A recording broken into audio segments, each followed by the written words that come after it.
जिस झारखंड राज्य की मांग को लेकर वर्षों संघर्ष चला और उसके बाद लंबे संघर्ष के बाद झारखंड राज्य का गठन किया गया, लेकिन आज 25 वर्ष बाद भी जिस आदिवासी और जिस स्थानीय लोगों के विकास और उनके उत्थान के नाम पर इस राज्य का गठन किया गया था, लेकिन आज कहीं ना कहीं वह विकास उनसे कोसों दूर है। आप देख सकते हैं अभी हम एक ऐसे गांव में मौजूद हैं जो जमशेदपुर पूर्वी सिंहभूम के पोटका प्रखंड के नारगा पंचायत में है। यहाँ पर अभी जिस जगह पर हम लोग पहुँचे हैं यह सबर टोला है। इस सबर टोला के विस्तृत देख लीजिए, यहाँ पर जितने घर हैं सबके छप्पर उड़ चुके हैं। यह बताया जाता है कि यह बिरसा आवास योजना के तहत बनाया गया था, लेकिन देखिए काले ईंट से बनाया गया और छप्पर जो उड़ चुका है और बिल्कुल यह रहने लायक जगह नहीं है। यह जो सबर जाति है, आपको बता दें सबर जाति विलुप्त प्रजाति जाति है, जिसके संरक्षण के लिए सरकार लाखों करोड़ रुपए खर्च करी। इनके लिए इनके नाम पर कई तरह की योजनाएं चलाई जाती हैं। आप देखिए, आप देख सकते हैं यह एक घर है। अब इसके अंदर भी हम जाएंगे, ये इसके छप्पर उड़ चुके हैं। अब आप हालात को समझ सकते हैं कि किस तरीके से यहाँ के लोग रहते होंगे। जिस सबर जाति के उत्थान विकास की लाखों करोड़ की योजनाएं हैं, उनकी इस हालत आप देखिए। और इस गांव में विकास के नाम पर कह दें तो महज एक बिजली का तार पहुंचने के सिवा कुछ भी नहीं है। आप देखिए, जिस घर में छप्पर नहीं है, सरकार वहां बिजली पहुंचा दी है, वहां मीटर लग रहा है।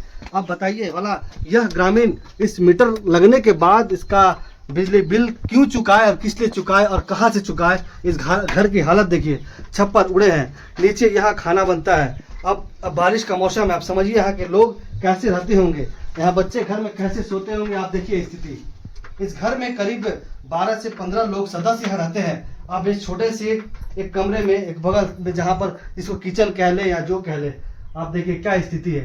पानी अभी भी हल्की हल्की बूंदे गिर रही है। जो घर आप जिसके जमीन को सीलन को समझ सकते हैं कि ये पूरा बारिश से भीग चुका है। अब यहाँ लोग इतने मतलब ये जो आधा हिस्सा से भी कम जगह बचा है, इतने में लोग बारिश से छिप के रहते हैं।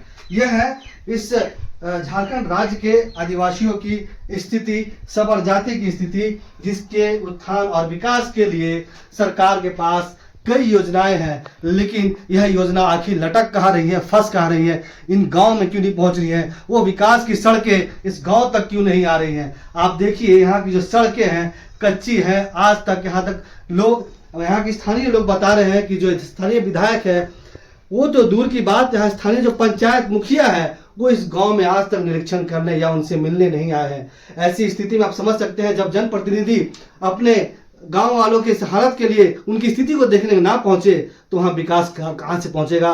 और जो अमला, जो विभाग, जो सरकार बैठा हुआ है, उसके तक उनकी आवाज कहां तक पहुंचेगी जब उनके जनप्रतिनिधि उन तक नहीं पहुंच रहे हैं। जिस नारदा पंचायत के सबर टोला की स्थिति आपको हमने दिखाई कि घर के छप्पर किस तरह से उड़े हुए हैं, इस गांव में विकास के नाम पर कुछ भी नहीं है। आपको अब इसके पहले हमने दिखाया था, अभी आपको हम दिखाए जा रहे हैं कैसी तस्वीर। पानी देखिए, यहाँ के लोग, सबर के लोग, किस तरह से सबर प्रजाति के लोग पानी पर आश्रित है। यह नाले के रूप में बहता हुआ पानी जो इन लोगों की प्यास बुझा रहा है। आप देखिए, बस यही पानी पर इन्हें आश्रित है। यह महिलाएं करीब गांव से अब डेगची लेकर, अपने कंधे पर लेकर डेगची लेकर आती हैं और इस नाले में बहते पानी को संजोती है, अपने डेगची में भरती है, गाँव अपने घर लेकर जाती हैं। इसी पानी से खाना बनता है, यही पानी ये अपना पीकर प्यास बुझाती हैं। आप समझ सकते हैं कि जिस गाँव में, जिस राज्य में यह कहा जाता है कि हर घर नल योजना चल रहा है और इस हर घर नल योजना के तहत करोड़ रुपए खर्च किए जा रहे हैं, लेकिन हकीकत कुछ और ही बयां कर रही है। यहाँ पर कहने को 4-4 जल मीनार है, 16 जल मीनार लगाए गए, लेकिन सारे जल मीनार खराब पड़े हुए, कहीं से कोई पानी नहीं आ रहा है। मजबूरन यहाँ के लोगों को पानी इस नाले, बहते नाले से पानी उठाकर पीना पड़ रहा है। आप समझ सकते हैं कि यहाँ के लोग किस तरह से बीमार होते होंगे। यहाँ पर डॉक्टर की सुविधा नहीं है, हॉस्पिटल नहीं है। एक अदद बीमारी का अगर बुखार तक हो जाए तो इन्हें डॉक्टरों को दिखाने के लिए करीब 40 किलोमीटर दूर हल्दी पोखर या हाथा जाना पड़ता है। ऐसे में आप समझ सकते हैं इस पानी को पीने के बाद इन्हें किस तरह की बीमारी होती होगी। डॉक्टर भी यहाँ नहीं आए तो पता कैसे चलेगा। लोग यहाँ बीमारी से मर जाते हैं और यहीं उन्हें दफना दिया जाता है, इसलिए पता भी नहीं चलता है कि वो किस बीमारी से मर गए हैं। यहाँ के लोग बताते हैं, जो आरएमपी है, यहाँ के लोग सबसे अधिक मलेरिया से ग्रसित है। तो जब इस तरह के पानी पिएंगे, गंदा युक्त पानी पिएंगे और गंदगी के बीच रहेंगे तो निश्चित तौर पर मलेरिया और इस तरह के जनित जो बीमारी है वो उनको होना ही है। अब आप देख सकते हैं।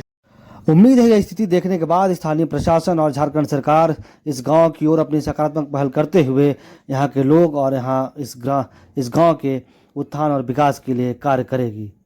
धन्यवाद।